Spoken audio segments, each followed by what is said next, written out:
There have been just numerous explosions and airstrikes in the distance. The Israelis are hammering the northern part of Gaza with airstrikes and their artillery units along the border.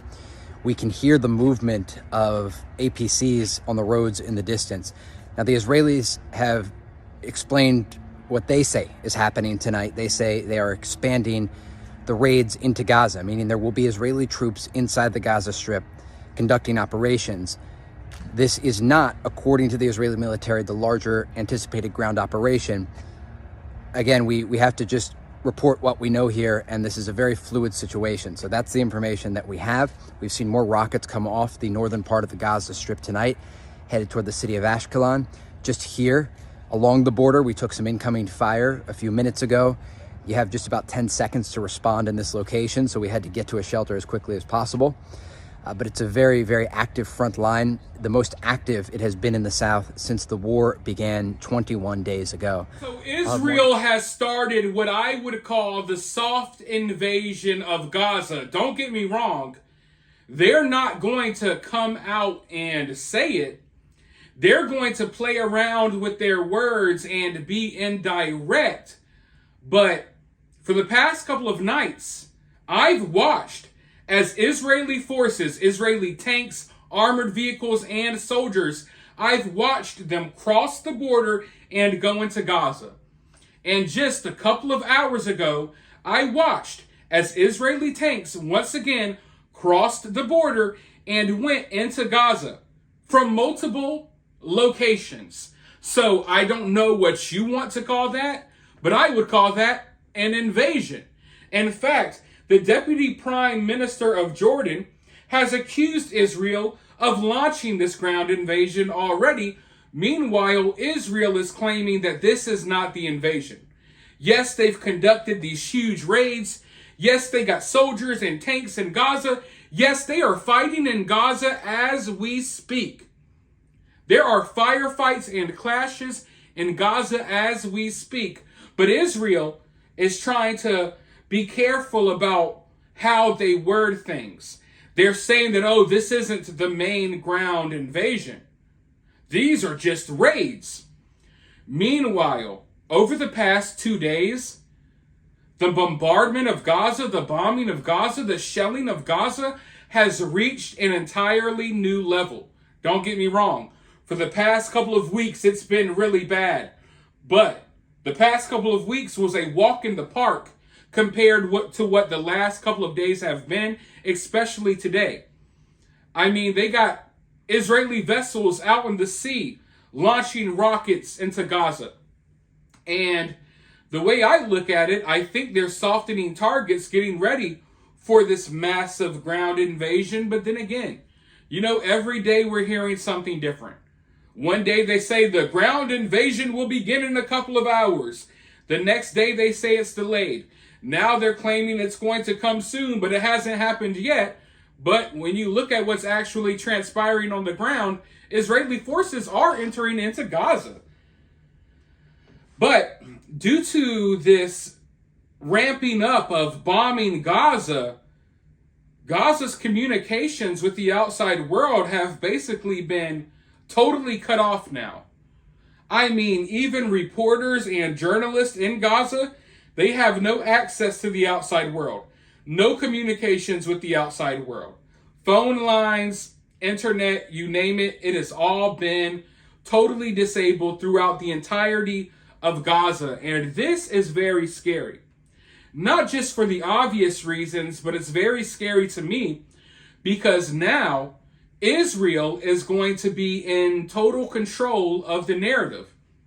Now, don't get me wrong. I don't believe all of the information coming out of Gaza. And I don't believe all of the information being provided by Israel.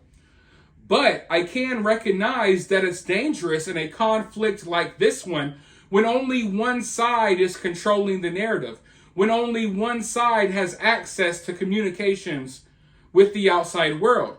The way I cover stories is I like to hear things from both sides. I like to gather information from both sides, and then I like to gather information from people on the ground. I look through this information And usually I find that the truth lies somewhere in the middle. Okay? I have seen a lot of fake news coming out of Gaza. I've also seen Israel spreading a lot of fake news as well.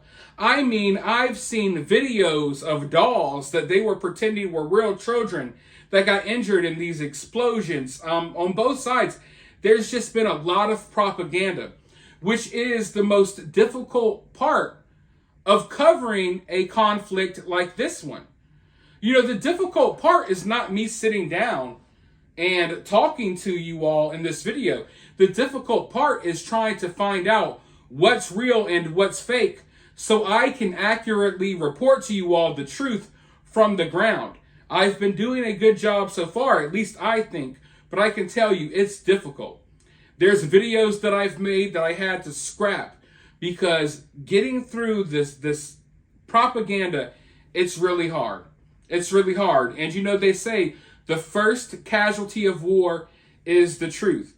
So now all of the information that we're going to be getting is basically going to be coming from Israel, because we're not going to be getting any info from Gaza unless things change. But here's a statement that was put out. Our honorable people in our beloved homeland, we regret to announce a complete cessation of all communications and internet services within the Gaza Strip. In light of the continuing aggression, the intense bombing in the last hour has caused the destruction of all remaining international routes linking Gaza to the outside world, in addition to the previously destroyed routes during the aggression, which led to a complete interruption of communication services from the beloved Gaza Strip. May God protect you and protect our country. So yeah, folks, if they're not able to reestablish internet connection, if they're not able to connect to the phone lines and they're not able to communicate with the outside world, they're not going to be able to get any information about this conflict to the outside world. Therefore, all the information we're going to be getting is going to be coming from Israel. And I don't really like that. And it's nothing against Israel. It's just that I would like to hear from both sides. Because like I said before, the truth often lies in the middle. And it's dangerous when one side is in total control of the narrative, because they could spin stories that aren't true and they can try to shape things in a certain way. And I know for a fact that Israel is really concerned about their PR. Look around the world. It seems like young people are deciding to side with Hamas. They're taking the side of the Palestinians. They're on the side of Gaza. They're not on the side of Israel for the most part. And that's one of the reasons why Israel is hesitating on just being honest about this invasion. Because they want to sugarcoat things. They want to wrap things up in this pretty package so people aren't as judgmental of them as they're being right now. If you think for 1 second that Israel is not concerned about public opinion, you're wrong. Public opinion is very, very important in this conflict. In fact, public opinion is more important than any of the weapons that are on the battlefield right now. And that's why you see this fight for public opinion happening online. I know a lot of you watch my videos and you don't deal with social media that much, but I can assure you that the war in Israel is not just being fought on the ground. The war in Israel, the war between Israel and the Palestinians and Gaza and Hamas, it's being fought on social media via public opinion. And both sides are desperate to sway public opinion to their side because it's very important in a time like this. Hamas is counting on people being sympathetic towards what's going on. Therefore, the world will demand that they get this aid, they get humanitarian aid. Therefore, Gaza and Hamas, the people in Gaza and Hamas, they're relying on public opinion, because public opinion is the only thing that's going to get them the supplies they need. Whereas Israel, they're relying on public opinion because the last thing they need right now is the entire world turning against them when it looks as if the entire Middle East is already turning against them. So we're seeing a fight right now for not only, we're not only witnessing a fight on the ground, we're witnessing a fight for public opinion on social media. And if Hamas, Gaza, the Palestinians, if they don't have access to internet, then they lose that fight. But as all of this is unfolding, American bases are still under constant attack in in Iraq and in Syria. And now the Iranian army is conducting these huge military exercises, getting ready for the inevitable. Because like I told you in past videos, America is at war with Iran. Just as Israel's not going to come out and say, hey, this is the invasion, because they're worried about public opinion, America is also worried about public opinion. So they're not going to straight up tell you that we're at war with Iran. But when we have American bases being attacked for weeks on end, and now America retaliating to those attacks, what do you call it? I call it war. And America is being really direct. Like I've tried to explain to you all before, Iran and America, various countries throughout the world, we have these proxies. We have these little militias, these little militant groups that we use to carry out our dirty work when we don't want to get our hands dirty. So Iran will fund and back these militias throughout the Middle East. They'll have them carry out attacks, and then they'll sit back and pretend they have nothing to do with it.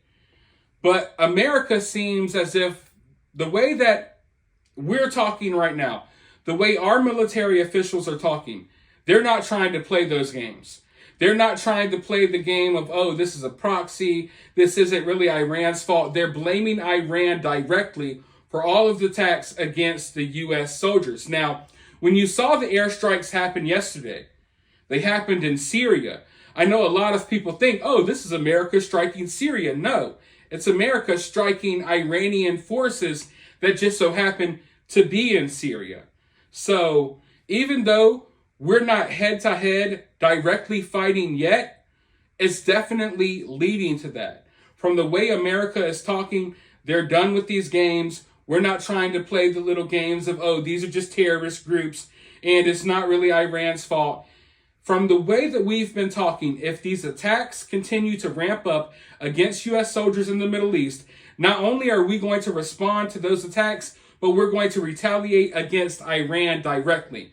And I'm telling you right now, we are about 2 to 3 weeks away from that happening if something doesn't change drastically.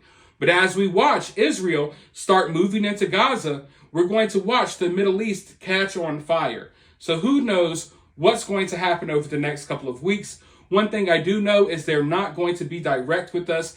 They're not going to straight up tell us what's going on. But I'm going to do my best to figure out so I can let you all know. But for now, let me know what you think down in the comments below. If you're feeling generous, you could drop a super thanks. Or you can support my channel for totally free by simply hitting that like button, sharing this video, ringing that notification bell, subscribing if you haven't already. And as always, I'll talk to you all soon in the next video.